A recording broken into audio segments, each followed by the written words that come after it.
So you are probably watching this on a Tuesday night, and Brian may or may not have revealed the big reveal of where in the world he is, but I can't reveal it now. We've given several hints, Brian.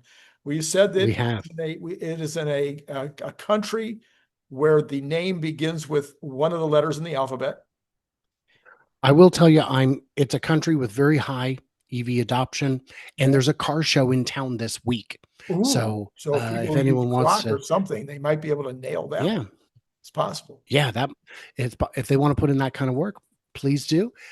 It's very exciting, and I've got a ton of stuff lined up. And by the way, I connected the camera after a 36-hour journey, and I am doing remarkably well. Yes, this is actually amazing. We haven't we I think I saw one little tiny glitch on the first video that we did that lasted less than a second. And so this country, it must be first world. Well, I have ground support here, and that's my new thought for travel is if you want me to come to wherever it is you are to cover whatever it is that needs to be covered, ground support, just someone to make sure things work. So my ground support here chose the hotel in part based on how fast is your Wi-Fi. Nice, nice, nice, nice. Well, that's great. Well, speaking of ground support, I no, this is not a true transition. I can't make it work. Okay. What we want to talk about is, sometimes you do these on the fly, Brian. I know you've never done that. And there's no way to get Never, not never once. happen. No. Okay, so I want to talk about Nope. four different things that are in progress that I think you might know something about. So over the years, we have commonly gone around the world, and you've gone warehouse or factory by factory. Sometimes we've gone product by product, and just kind of gone like a whole list of products. I'm just going to want to zero in on four to see. Well, if I'm honest, I looked at your videos over the last week, and Hey, I know that you've got something to say on these. So let's start. Let's start with Optimus 2.5. I've never heard of Optimus 2.5. What in the world are you talking about? And why do you think it is important to me or you or somebody? if you've had a chance to see Optimus in person, see it even in videos, any videos other than the ones released at and around We Robot, that's a 2.0. So in the showroom, when you see one in the glass, that's a 1.0. Then they had the 2.0. If you go to the Tesla diner, you will get to see a popcorn shoveling 2.0. The ones that were at We Robot walk pretty good. They dance exceptionally well. They can do sophisticated tasks like pouring a beer without, it being 80% foam. Uh, well, yes, but those were teleoperated. Fine. But not always and not all of the tasks. The Somebody, walking somebody said to me the other day that the fact that it's teleoperated tells you is almost more impressive. but the mechanics are there. So Yes. the Yes. mechanical aspects are there, and now it's only a matter of training it to do it on its own. Now, the version that we expect to see released is 3.0. 2.5 is important because that's a year ago. The We Robot event is coming up on a year already. I mean, we're uh, what 8 weeks, 6 weeks short of it.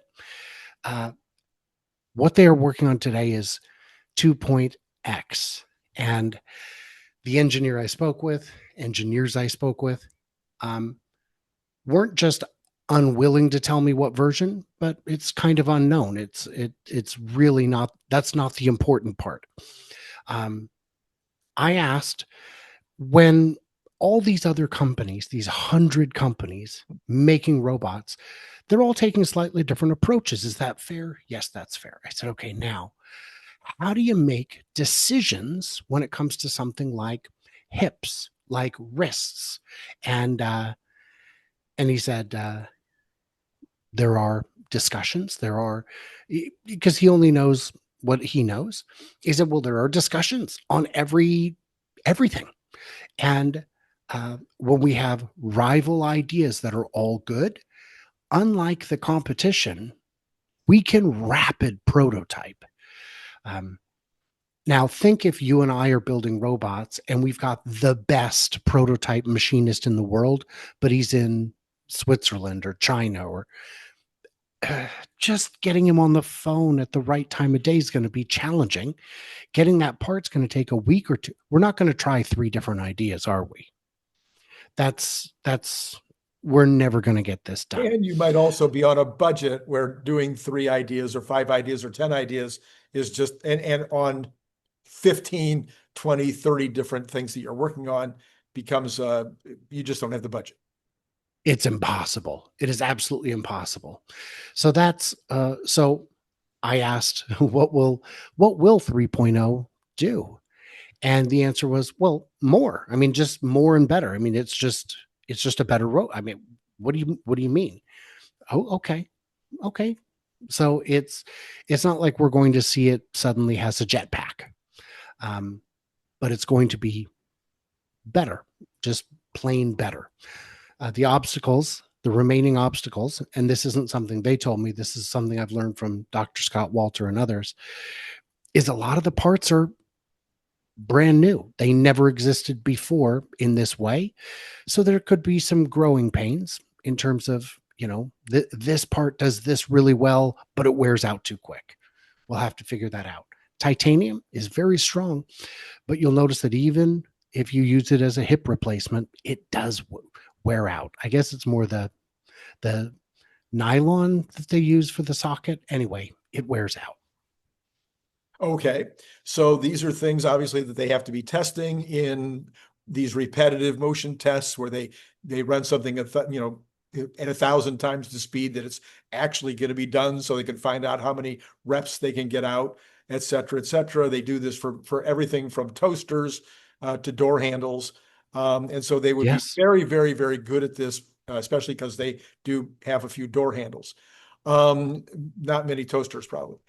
And so, all right, so Optimus 2.5, why 2.5 as opposed to 3? What did you mean by that? What is that? Sure. Well, why whole version numbers? I think it's a whole steps forward in the process. I don't want to use the word evolution, but I mean, maybe that is the right word. The 1.0 was proof of concept. The 2 was proof that it could do something useful. And 3 is proof that it is useful. It's not going to be, there's going to be a 4, a 5, a 10, a 50, I would imagine, because that first one cannot perform surgery. The 3.0 can't perform surgery, but it can do, I would assume, all janitorial tasks, for example, or all pick and place. Whole categories of things will be unlocked for the first time. And if that doesn't sound exciting, you've never owned a factory. A factory would buy you're telling me I've got a 10 function robot for the price of less than 1 robot. Right. Exactly. That's a good deal. Even if it's only 10 functions, and then it would begin improving from there. Sure. So you've got the Optimus 2.5. You've had this conversation. You've gotten some updates. We've been watching a lot of updates from Reno with regard to the semi factory. I try to keep up with all that, but that's your job. So bring me up to date on what's happening with the semi factory. Absolutely. So Reno is dry fit. It is sealed off from the elements now. It has pavement almost all the way around it. They left little gaps so that the crane could get back in to put the rest of the HVAC units on the roof. We've been seeing them bring in very big, very heavy equipment. Now, we haven't seen the equipment itself because they just move it inside, but we've seen the trailers it came off of, and they are not only very long, but they're also very wide, and they have a ton of axles. So they're bringing in stamping equipment. They're bringing in maybe small casting equipment, though we haven't seen the ventilation for it.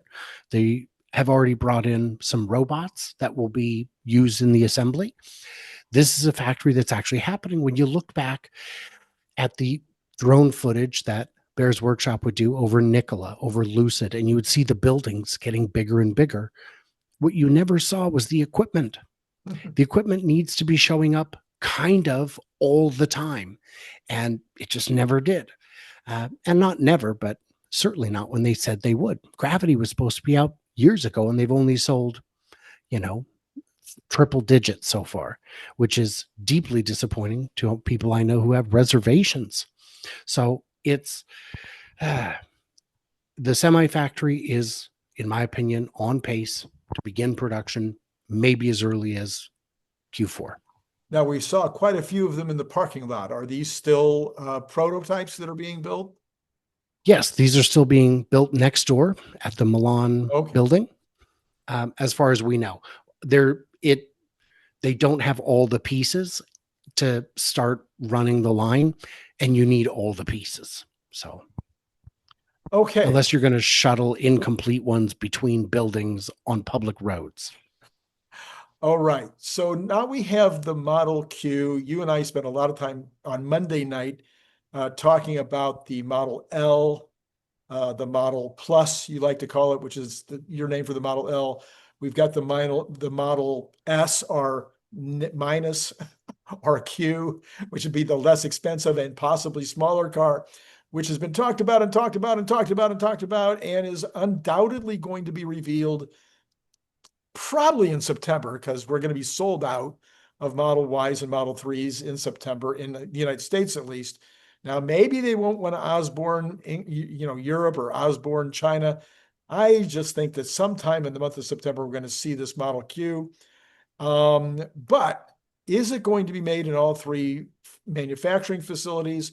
Oh, Or three or four manufacturing facilities? Do we have any evidence of that? When do you think who do you think will be first, second, and third? What do you have in mind? I think it's going to be China first, because China's been first now for all the new products, not the S and X. Those aren't made anywhere but Fremont. But the new Model 3 came out first in China. The new Model Y came out first in China. And then it expands to the other factories where they're built. The Model 3 is only built in two factories, Fremont and Shanghai, where the Model Y is built in Fremont, Shanghai, Texas, and Berlin. The question was, will we see that, or were you asking about where will the smaller one be made? Gotcha. If we see a smaller one, and I think September might be too ambitious. I think this year maybe is the answer, but I don't know. It would make sense to roll it out first in China, but it would definitely make sense to roll it out in Europe. They do a higher percentage of people have street parking, and with street parking, length matters. I know you've heard many times that it doesn't, but it does. And ladies, you want the smaller form factor. I'm just telling you. So it's going to be those two markets definitely. Will it be in the US? Well, it depends what it costs. If they can make it at a price point that is at least $5,000 less than a Model 3, I think it'll sell quite well. If it's $3,000 less than a Model Y, that's just a different shape Model 3. I don't know if it would sell quite as well. So then the question becomes, would they make it in Fremont and Texas, or just one of the two? And I believe there's only one precedent for this, and that's the 7-seat Model Y from the previous version was only made in Fremont. Mm-hmm. If you saw a third row Model Y, that's where it was from. So it could be that Fremont builds one and Texas builds the other, but I think it will come down to just how much sales there is. Okay.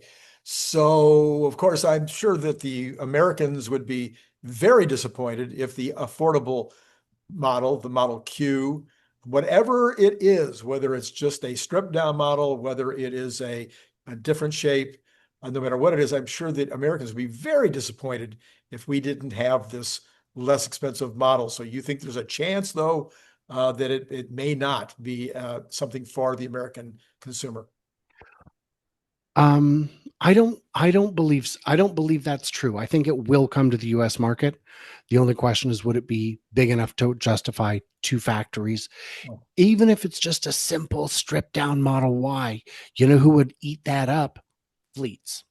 Okay. We need a bunch of cars. We don't need rear infotainment. We don't need faux leather seats. We don't need a panoramic roof. We need an electric vehicle that ticks the boxes. And it'd be nice if we could get all 10 or 100 of them the same. I think that would be a good market for it. Yeah. And maybe even Uber drivers, while they are still in business, it'd be a cheaper Tesla. And Tesla is already in a different price category on Uber. So they would get, aren't EVs? Can't you request specifically an electric vehicle? I thought maybe it's only in some markets, but it would be, yeah. So I think it would sell. I just don't know how many. And I think it'll come down to what it looks like and what it costs. Well, okay. So that leads me to batteries. Batteries are driving me crazy, and they may be driving Yeah. you crazy just to think of Yeah. not knowing, not, and it's so important to every single product. But you suggested in a video the other day, which I did not have time to watch. So now you can report that there could be some battery shocks in our future, that there could be vehicle to grid, that there could be other things. I did watch enough to see a little bit about the battery vehicle to grid, but talk to me. What do you think is going to happen in the battery world? And could any of that happen between now and the end of the year? So now in the end of the year seems unlikely. Okay. We've got a few things. We've got the LFP factory near Giga, Nevada. It's just down the street. That is up and running. We haven't seen how much production it's doing, if any. If you look at it from the air, it looks like a freshly finished construction mess, where outside there's all kinds of crates and boxes that have been torn apart. Maybe those are gone by now. That parking lot looks a lot like Fremont, because Fremont is very messy. So that factory will be producing cells for the Lathrop Megafactory, but not enough. Only about 10 gigawatt hours a year. You need 40 just to satisfy that one factory. The shock from vehicle to grid, apparently Tesla's sold in Europe already have some capacity for bi-directional charging. It's not supported natively. If you use these accessories to do it, it could void your warranty. I see. But what Jeff Dawn has shown from the battery researcher, what he has shown is that both LFP batteries and the NMC NCA, the high nickel batteries like Tesla uses in everything, don't meaningfully degrade over the life of the vehicle. Wow. Now, you could have one that fails, but even at 300, 400,000 miles, the batteries still hold charge. Wow. And that's what Jeff's research has shown, because they're power cycling them up and down every day, over and over, simulating years and years of use. And the batteries are good enough. The shock this would cause, I don't know if shock's the right word. It might diminish the value of megapacks. If you're selling thousands of cars a day, that each one just even 5% of that battery's capacity, that's a whole lot of stationary storage you're adding to the grid, distributed everywhere. And one of the reasons it won't be a big shock initially is because so few utilities are likely to allow it. You're right. Because they've got their own little nonsense thing they're doing. And unlike many countries where the power rules are nationwide, in the US, it is a patchwork quilt of public utilities, private utilities, municipal utilities, and everybody's got their own different rules. So there's obviously a very, very big deal would be if this was something that could turn every car into part of a grid that would be available for emergencies and for spikes and for whatnot, as we're now currently using power walls. But more directly, more specifically, for those of us who own the cars, we've always thought it would be nice if we were the only house on the block that had power during the power outage. That's one way to look at it. Yes. That's tremendously useful. And I think the real obstacle for home use is the cost of the gateway that allows the whole thing to do it is it's quite high. Oh, But you know what I could imagine, and I think this would be a beautiful thing, is for the used car lots that sell EVs to have 5 of them plugged in at night just to make a little bit more money. Because if we come back in the morning and we made $35, that's $1,000 a month right.